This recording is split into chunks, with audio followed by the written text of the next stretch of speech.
যে তিনটি কারণে আমাদের পরিবার থেকে অভাব দূর হয় না, যে তিনটি কারণে আমাদের পরিবারের মধ্যে বরকত আসে না। এত টাকা কামাই করি, রোজগার করি, অথচ মাস শেষে দেখা যায় আমাদেরকে অন্য মানুষের কাছে হাত পাততে হয়। তিনটি কারণের জন্য আমাদের পরিবারের মধ্যে রহমত বরকত থাকে না, অভাব দূর হয় না। এক নাম্বার কারণ হচ্ছে, আমাদের পরিবারের মধ্যে যদি মিথ্যা কথা থাকে তাহলে আমাদের পরিবার থেকে অভাব দূর হবে না, আল্লাহর রহমত, আল্লাহর বারাকা কখনোই আসবে না।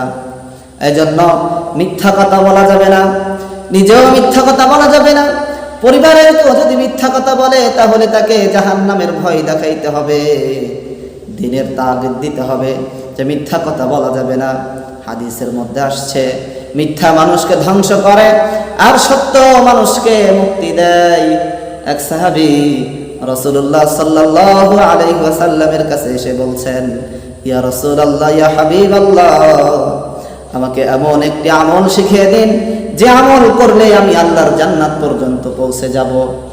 রাসূল কারীম সাল্লাল্লাহু আলাইহি ওয়াসাল্লাম বললেন, তুমি মিথ্যা কথা ছেড়ে দাও, সত্য কথা বলো, তাহলেই তুমি আল্লাহর জান্নাত পর্যন্ত পৌঁছে যাবে।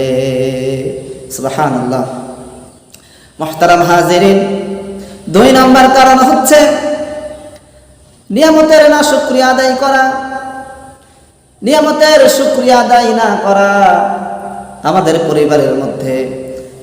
পরিবারের মধ্যে সংসারের মধ্যে আল্লাহ পাক রব্বুল আলামিন কত নিয়ামত দান করেন, কিন্তু আমরা এই নিয়ামত পাওয়ার পরে একটা বারের জন্য আমরা আল্লাহ তাআলার শুকরিয়া আদায় করি না। আল্লাহ পাক রব্বুল আলামিন বলেন, লা ইন শাকারতুম ওয়া লা আযীদান্নাকুম ওয়া লা ইন কাফারতুম ইন্না আযাবি লাশাদীদ। কেউ যদি আমার নিয়ামতের নাশকরি করে, আমি আল্লাহ আমার ওই বান্দার উপর থেকে আমি আমার নিয়ামতগুলো সংকুচিত করে দিই, ছিনিয়ে নিই। আর কেউ যদি নিয়ামতের শুকরিয়া আদায় করে, আমি আল্লাহ ওই নিয়ামতকে দ্বিগুণ করে দিই। সুবহানাল্লাহ। এই জন্য নিয়ামতের শুকরিয়া আদায় আমাদেরকে করতে হবে। তিন নাম্বার যেই কারণে আল্লাহ পাক রব্বুল আলামিনের রহমত বারাকা পরিবারের মধ্যে থাকে না, পরিবারের অভাব দূর হয় না, পরিবার থেকে অভাব দূর না হওয়ার অন্যতম কারণ হচ্ছে 5 ওয়াক্ত নামাজ না আদায় করা।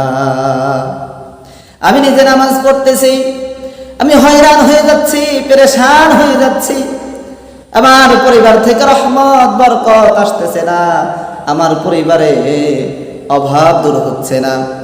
আমি নিজে নামাজ পড়লাম, আমার স্ত্রী নামাজ পড়ে না, আমার সন্তান ছেলে মেয়ে নামাজ পড়ে না, আমি নিজে নামাজ পড়লাম, পেরেশান হয়ে যাচ্ছে, কিন্তু আমার পরিবার পরিজনদেরকে নামাজ পড়ে না, তারা নামাজের জন্য তাগিদও দেয় না।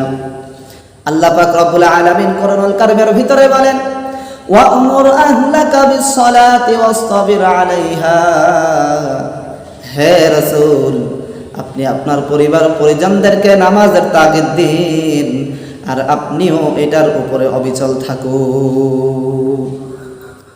নামাজ আদায় করতে হবে আমাদেরকে।